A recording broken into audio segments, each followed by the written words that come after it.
मैं माननीय कांग्रेस अध्यक्ष खारगे जी का, हमारे नेता राहुल जी का, प्रदेश कांग्रेस अध्यक्ष और नेता प्रतिपक्ष उमंग जी का, हमारे दोनों पूर्व मुख्यमंत्रीगण माननीय दिग्विजय सिंह जी, माननीय कमलनाथ जी का और हमारे तमाम एमएलएस का धन्यवाद करती हूँ जिन्होंने मुझ पर अपना विश्वास व्यक्त किया और मुझे ये मौका दिया। जो लड़ाई राहुल जी देश में लड़ रहे हैं, इस देश के बुनियादी अस्तित्व को और इसके विचार को बचाने की, संवैधानिक मूल्यों के आधार पर भारत निर्माण की, उसमें मुझे भी अपने साथ एक फुट सोल्जर के तौर पर वो उन्होंने अवसर प्रदान किया। पहले मुझे लोकसभा में अवसर मिला और अब मुझे राज्यसभा के लिए पार्टी ने एक कैंडिडेट के तौर पे नामांकित किया।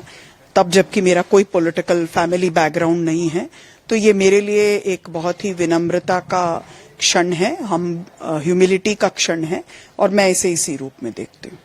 चूंकि आप उस सीट पे जा रही हैं, सीनियर लीडर कांग्रेस के जो है दिग्विजय सिंह जी इस बार नहीं जाने का फैसला लिया और आप मध्य प्रदेश से जाएंगी, कांग्रेस को रिप्रेजेंट करेंगी, कितनी बड़ी जिम्मेदारी आप देख रही हैं? क्योंकि दिग्विजय सिंह एक सीनियर लीडर थे और अब आपके ऊपर। निसंदेह मैं उनके कदमों पे अगर ये कहूं कि I can never step into his shoes.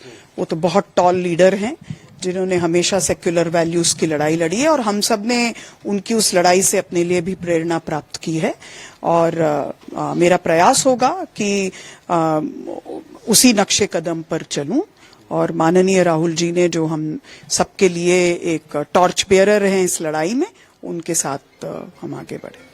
Madhya Pradesh में तमाम इशू है जो कांग्रेस पार्टी रहती है, आपकी पार्टी कौन सी सूझ रहेगी राज्यसभा के माध्यम से? क्योंकि एमपी की वॉइस तो आपके लिए पहली जिम्मेदारी होगी कि मध्य प्रदेश की वॉइस को उठाए। किन मुद्दों को लेकर के आपका फोकस है? सामाजिक न्याय, आदिवासियत का संरक्षण, हमारे पर्यावरण और आदिवासियत के बीच में जो एक बैलेंस है उसको समझने की कोशिश और महिलाओं के सशक्तिकरण की आवाज उठाना। मध्य प्रदेश को आज हम जिस तरह से जिस रूप में देखते हैं, तो मध्य प्रदेश के तमाम वंचित वर्गों की आवाज उठाना ये मेरी प्रायोरिटी। नॉमिनेशन मैम कब फाइल करेंगे? 8 तारीख को नॉमिनेशन। आज मैम विधायक दल की बैठक है और विधायक दल की बैठक के पहले जब आपका नाम अनाउंस हुआ, कई पार्टी लीडर ने ऑब्जेक्शन लिया था सोशल मीडिया के माध्यम से। क्योंकि विधायक दल की बैठक भी है, उसके बाद तो क्या प्रयास रहेगा? कहीं किसी की नाराजगी है तो उनसे बात करना? तो पहली बात तो ये कि जब कोई चीज के लिए कॉन्टेस्ट होता है तो पार्टी के भीतर कई सारे लोग अपना भी पक्ष रखते हैं और मैं इसे विरोध के तौर पर नहीं देखती। मैं मानती हूं कि सबको अपना पक्ष रखने का हक है और अब पूरी पार्टी एकजुट है। हमारे एमएलए साथी जो रात दिन लड़ाई लड़ते हैं अपने अपने क्षेत्र में, उन सबके प्रति मेरे मन में अपार सम्मान है और पूरी पार्टी एकजुट होकर ये लड़ाई लड़ेगी। मैम एक आखिरी सवाल है कि बीजेपी के कुछ लीडर्स कैलाश विजयवर्गीय सहित कह रहे हैं कि अगर पार्टी ने कहा तो हम थर्ड कैंडिडेट भी खड़ा करेंगे और जिताने का प्रयास करेंगे। क्या आप कहीं देख रही हैं कि कहीं, क्योंकि बीजेपी इसके पहले भी ऑपरेशन लोटस के तहत आप लोगों की सरकार गिराई थी, तो क्या आपको लगता है कि कहीं वो लोग भेद करने की कोशिश? वो जिस तरह से भी लड़ाई लड़ेंगे, उनकी लड़ाई का तरीका पिछले समय में क्या रहा है वो हम सबके सामने है।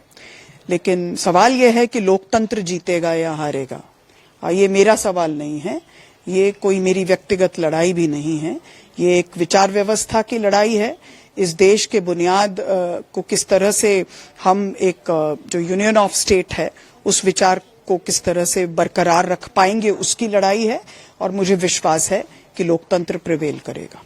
आपके राज्य की खबरें, आपके शहर की खबरें सबसे पहले जानने के लिए देखते रहें अमर उजाला। चैनल को सब्सक्राइब जरूर कर लें और पाएं हर अपडेट।